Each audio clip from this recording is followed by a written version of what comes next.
టార్చర్తో పాటు దారపనేని నరేంద్ర గారిది కూడా టీడీపీ మీడియా కోఆర్డినేటర్గా సోషల్ మీడియా పోస్ట్ ఫార్వర్డ్ చేస్తే తీసుకున్న చర్యల గురించి కూడా ఇదే విజయ్ పాల్ గారు ఆయన్ని హింసించారు. ఇంకొక అంశం కూడా చూస్తోంది.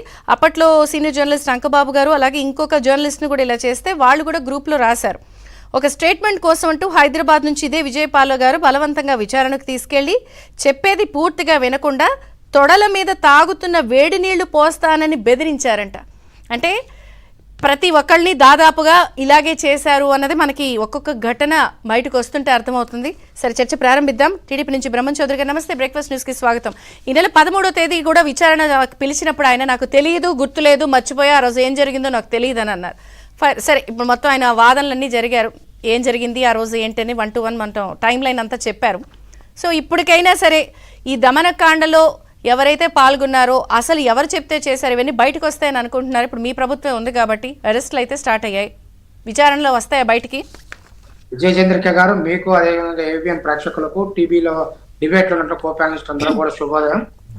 విజయ చంద్రిక గారు, ఈ రోజున విజయ్ పాల్ గారు అరెస్ట్ అయినా, మీరు ఇందాక చెప్పినట్టు శ్రీలక్ష్మి జైలుకు పోయినా, బిపి ఆచార్య గారు జైలుకు పోయినా, లేకపోతే 22 మంది ఎస్పీలు డైలీ డీజీపీ ఆఫీస్ లో రిపోర్ట్ చేయాలని చెప్పేసి ప్రభుత్వం ఆదేశించిన, వాసుదేవ్ రెడ్డి, వెంకటరెడ్డి లాంటి వాళ్ళు సస్పెండ్ అయినా కూడా దీన్నన్నిటికీ కారణం ఒక వ్యక్తి. ఆ వ్యక్తికి ఉన్నటువంటి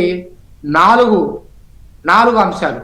ఒకటి ధనదాహం, 2 అధికార దాహం, 3వది చిల్లర రాజకీయాలు, 4వది తన చిన్ననాటి నుండి తెలుసుకున్నటువంటి నేర విద్య, నేర చరిత్ర. ఈ జగన్మోహన్ రెడ్డి అనేటువంటి ఒక వ్యక్తికి వచ్చినటువంటి 4 అలవాట్ల వల్ల ఈ రోజున ఐఏఎస్లు, ఐపీఎస్లు, అదేవిధంగా సిఐలు, ఎస్ఐలు మొత్తం కింది స్థాయి నుండి పై స్థాయి వరకు, పై స్థాయి నుండి కింది స్థాయి వరకు విచారణలు ఎదుర్కొంటా ఉన్నారు, అరెస్టులు అవుతా ఉన్నారు, పారిపోతా ఉన్నారు, తలదాచుకుంటా ఉన్నారు. ఈ రోజున రాష్ట్రంలో ఇలాంటి పరిస్థితులు ఏర్పడడానికి కారణం జగన్మోహన్ రెడ్డి. జగన్మోహన్ రెడ్డి తను బాగుండడం కోసం, తన అధికారం కోసం, తన కుటుంబాన్నైనా, తన బాబాయినైనా, చివరికి తనకు ఓటేసి గెలిపించినటువంటి రాష్ట్ర ప్రజలను కూడా బలిదానం చేసేటువంటి రాక్షస మనస్తత్వం కలిగినటువంటి వ్యక్తి అని చెప్పేసి రాష్ట్ర ప్రజల మొత్తానికి కూడా అర్థమైంది. ఇప్పుడు ఏం జరుగుతూ ఉందనంటే, ఆ రోజున తన మీద ఉన్నటువంటి కేసుల నుంచి తప్పించుకోవాలన్నా, తను ఏర్పాటు చేసుకున్నటువంటి ఏదైతే ఆర్థిక సామ్రాజ్యం ఉందో, అవినీతి సామ్రాజ్యం ఉందో దాన్ని కాపాడుకోవాలన్నా అధికారం కావాలి. కాబట్టి ప్రజల్ని నమ్మించి మోసం చేసి అధికారంలోకి వచ్చాక ప్రశ్నించిన వారి మీద దాడులు చేయాలి.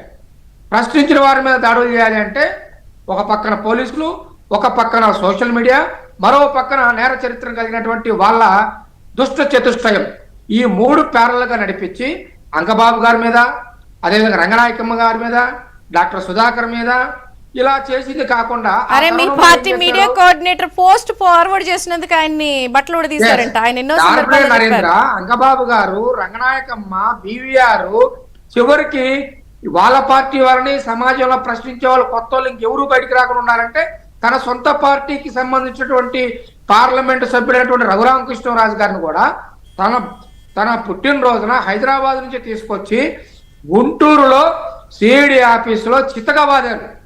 ఒక రఘురామకృష్ణరాజు గారు కాదండి, కస్టోడియల్ టార్చర్కి నేను కూడా బాధితున్నే. నన్ను